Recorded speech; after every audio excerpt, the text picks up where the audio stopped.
En los últimos meses se ha escrito y se ha hablado mucho sobre el fracaso del gobierno de la Unidad Popular, principalmente desde la óptica política. Menos se ha discutido sobre la profunda crisis económica que enfrentaba Chile en 1973, imposible de desvincular de la situación política y también del golpe de Estado.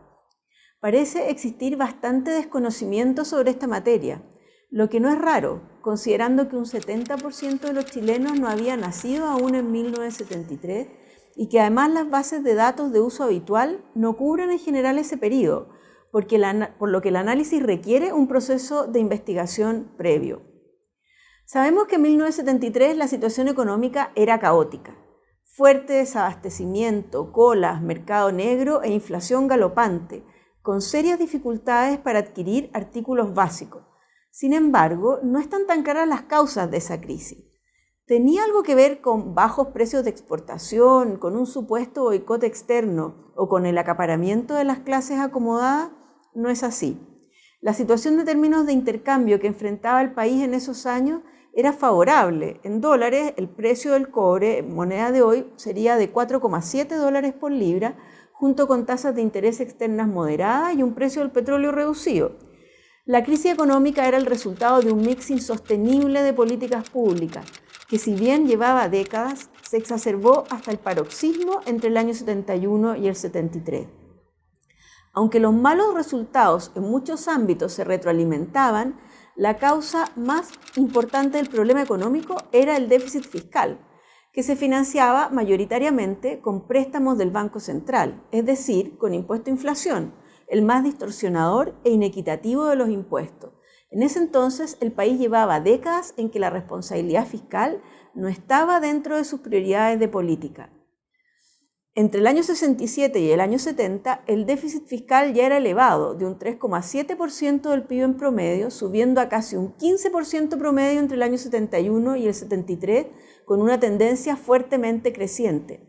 Si se agrega el déficit de las empresas públicas y aquellas que pasaron a control del Estado, el déficit fiscal llegó a un 30% del PIB el año 73. El correlato era el crecimiento en la cantidad de dinero para financiar estos déficits y como resultado un proceso de inflación creciente.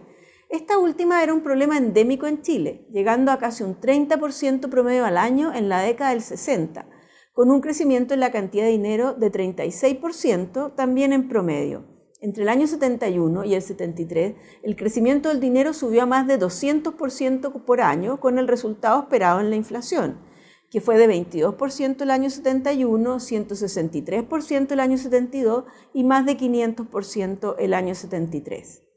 Entonces, frente a este grave problema inflacionario, se exacerbó la política de controles de precio, que también llevaba mucho tiempo, con el discurso de siempre en estos casos.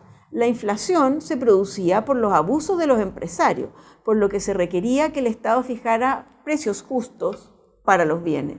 Todos los precios se fijaban en ese entonces con un nivel de desagregación que llegaba al absurdo. Dado que las fijaciones solían ir por detrás de las presiones inflacionarias originadas en el exceso de liquidez, se producía desabastecimiento y mercado negro.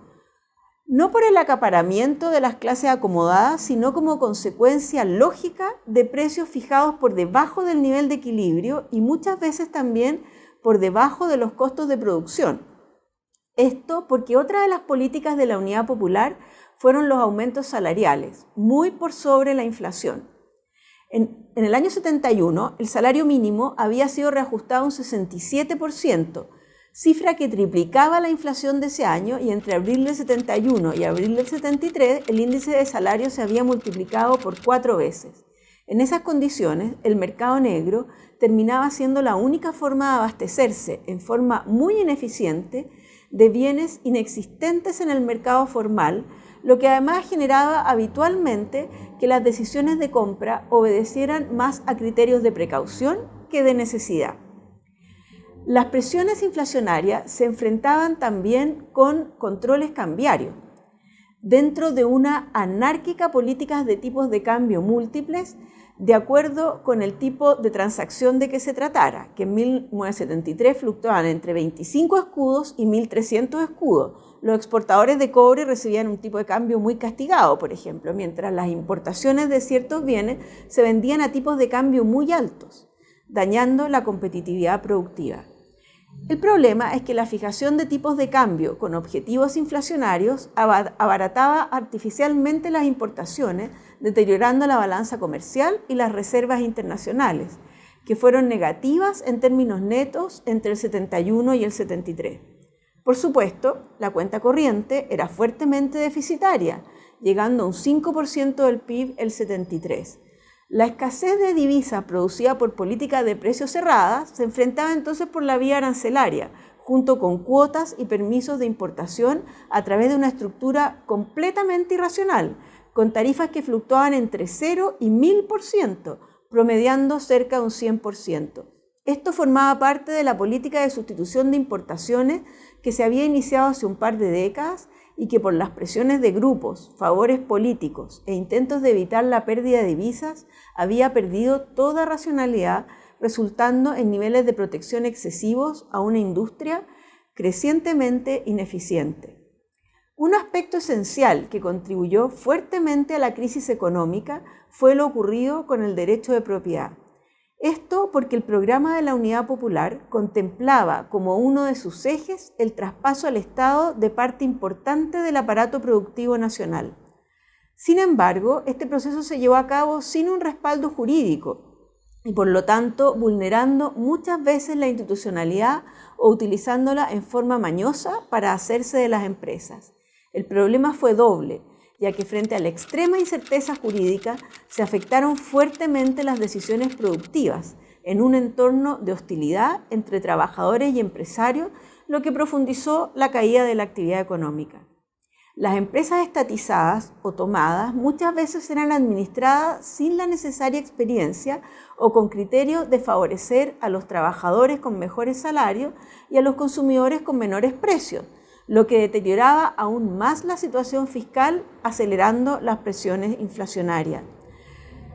Todo este entorno de distorsiones de precios, déficit fiscal creciente, inflación, mercados negros y problemas en los procesos productivos, evidentemente generaba resultados muy pobres de crecimiento. A pesar de que en 1971 la economía había crecido más de un 9%, producto del fuerte aumento del gasto público, el exceso de liquidez y un aumento de salarios que triplicó la inflación, los 2 años siguientes fueron de recesión, acumulando una caída de 6%.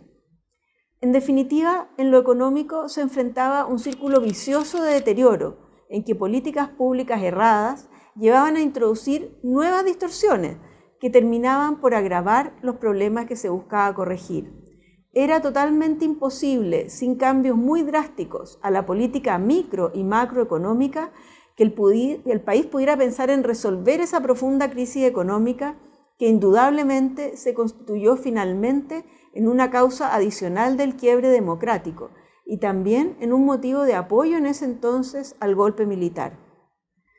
En 1973 el país vivió un quiebre de la democracia, que no se inició el 11 de septiembre, sino que se fue incubando en lo político y lo económico varios años antes, con muchos y variados responsables. Si miramos la institucionalidad económica actual, es evidente que se han aprendido muchas lecciones del pasado, pero queda bastante por mejorar aún. Aprendamos de la historia para mejorar el futuro y no para volver a vivir el pasado. El Líbero, la realidad como no la habías visto. Haz que estos contenidos lleguen más lejos haciéndote miembro de la Red Líbero.